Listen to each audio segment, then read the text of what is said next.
Mungkin gak sih anak terkena karma karena dosa orang tuanya? Tidak ada sebetulnya itu. Dalam Islam tidak ada karma. Tapi kan kalau dalam Islam kan ada dua kan pembalasan, ada di dunia, ada di neraka. Mungkin yang di dunia itu kali karma ya. Yang lalu kan sudah pernah diterangkan, ada 3. Ya, orang yang memutus tali silaturahim, orang yang durhaka kepada orang tua, dan orang yang berbuat zalim. Itu didahulukan. Ya, di dunia ini pun dia sudah akan merasakan itu. Jadi gini kan, kalau yang orang-orang banyak mengenal hukum tabur tua itu ya, mungkin di dalam Islam juga bisa diakomodir itu pemahaman itu. Jadi orang kalau berbuat baik, maka dia akan dimudahkan mendapatkan kebaikan, mendapatkan balasan yang baik. Kalau dia misalnya berbuat jahat, kemungkinan dia akan menerima juga balasan dari kejahatannya itu. Dan bisa juga di dunia dan di akhirat gitu dah. Jadi di dalam Islam tidak ada namanya hukum karma, dan tidak ada dosa warisan, tidak ada. Justru pahala warisan ada. Kalau kita punya orang tua yang soleh, terus kita taat sama dia, maka kita bisa dapat pahala warisan. Artinya nanti di akhirat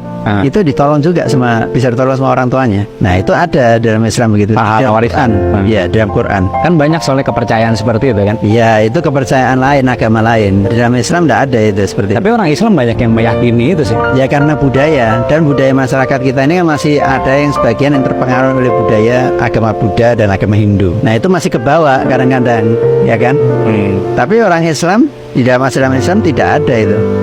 Apakah menjauhi seseorang dengan alasan ketenangan batin dan mental itu sama saja dengan memutus tali silaturahmi? Ya, tergantung menjauhinya untuk masalah apa. Kalau misalnya ada orang yang toksik, misalnya kita menjauhi dia, yaitu bukan memutus tali silaturahim. Karena memang orang yang begitu harus diberikan kesempatan dia untuk berpikir, menganalisa kenapa orang menjauh dari saya gitu loh.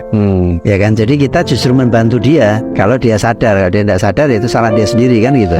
Ya kan? Tapi kalau yang dimaksud dengan memutus tali silaturahim itu adalah menjauhi orang yang seperti ayah dulu pernah katakan, bahwa orang itu hubungan antara seseorang dengan orang lain itu harus hubungan yang saling menguntungkan, ya kan? Menguntungkan bisa dalam arti luas ya, pertemanan, ya kan? Tapi kalau orang yang tidak baik kita menjauhi, itu wajar, karena kan gini, setiap perbuatan itu kembali kepada niatnya kan.